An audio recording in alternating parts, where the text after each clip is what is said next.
کی رات میں اللہ رب العزت امت محمدیہ صلی اللہ علیہ وسلم کو 4 انعام عطا فرمائے۔ پہلا انعام لیلۃ القدر کی رات میں اللہ رب العزت حضور صلی اللہ علیہ وسلم پر قرآن نازل کیا۔ دوسرا انعام لیلۃ القدر کی رات 1000 مہینوں سے بہتر ہے۔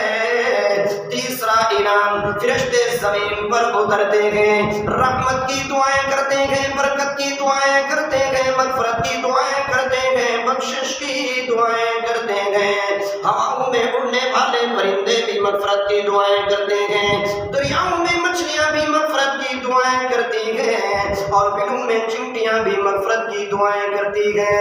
اللہ رب العزت نے حضرت جبرائیل علیہ السلام کو حکم دیتے گئے، حضرت جبرائیل علیہ السلام فرشتوں کے ساتھ زمین پر اترتے گئے۔ وہ فرشتے اس بندوں کو سلام کرتے گئے جو لیلۃ القدر کی رات میں جو قرآن کی تلاوت کرتے گئے، اللہ کا ذکر کرتے گئے، اللہ کی تعریف کرتے گئے، اللہ کی بڑائی بیان کرتے گئے، اللہ کی حمد و ثنا بیان کرتے گئے، حضور صلی اللہ علیہ وسلم پر درود و سلام پڑھتے گئے، اپنے لیے دعائیں کرتے گئے، اپنی اولادوں کے لیے دعائیں کرتے گئے، اپنے والدین کے لیے دعائیں کرتے گئے، تمام مؤمنین کے لیے دعائیں کرتے گئے۔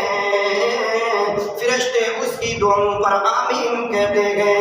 حضرت عبداللہ ابن عباس رضی اللہ تعالی عنہ فرماتے گئے کہ حضور صلی اللہ علیہ وسلم نے فرمایا، اللہ کے حکم سے ایک پکارنے والا 3 دفعہ پکارتا ہے، کوئی ہے مانگنے والا میں عطا کروں۔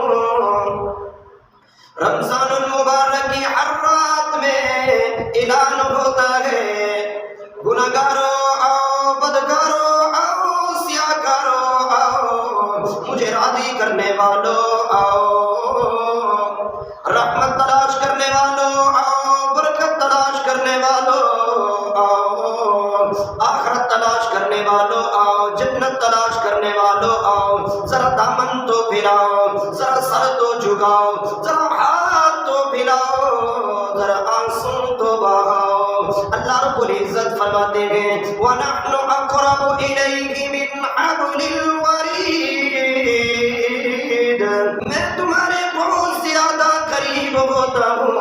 اللہ فرماتے ہیں جب تم مجھے پکارتے ہو میں تمہاری پکار کو سنتا بھی ہوں، جواب دیتا بھی ہوں۔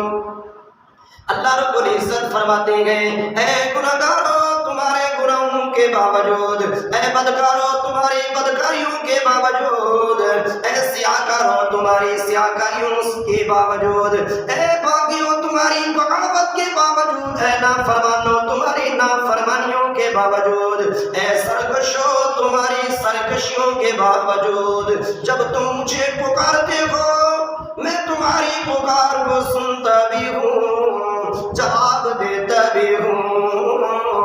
اللہ نہ سوتا ہے نہ اونگتا ہے، یہ ہے اصل و خالق مالک۔ اگر وہ سو جائے غریبوں کی پکار کون سنے گا؟ اگر وہ سو جائے مظلوموں کی آہ کون سنے گا؟ اگر وہ سو جائے کمزوروں کی فریاد کون سنے گا؟ اگر وہ سو جائے گناہگاروں کی دعائیں کون سنے گا؟ اگر وہ سو جائے بدکاروں کی دعائیں کون سنے گا؟ اگر وہ سو جائے سیاہکاروں کی دعائیں کون سنے گا؟ اللہ رب العزت فرماتے ہیں میرے گناہگار بندوں میں ہر وقت جاگتا ہوں، میرا دفتر بھی جاگتا ہے، میں اپنے بندوں کا انتظار کرتا ہوں۔ وابڈا کا دفتر صبح کھلتا ہے شام کو بند ہو جاتا ہے، وزیر اعلیٰ کا دفتر صبح کھلتا ہے شام کو بند ہو جاتا ہے، وزیر اعظم کا دفتر صبح کھلتا ہے شام کو بند ہو جاتا ہے، صدر صاحب کا دفتر صبح کھلتا ہے شام کو بند ہو جاتا ہے۔ اللہ فرماتے ہیں میرے گناہگار بندو آ جاؤ میرے دروازے پر، میں سخی بھی ہوں، میں غنی بھی ہوں، میں آقا بھی ہوں، میں داتا بھی ہوں، میں آلا بھی ہوں، میں بالا بھی ہوں۔ جب تم مجھے پکارتے ہو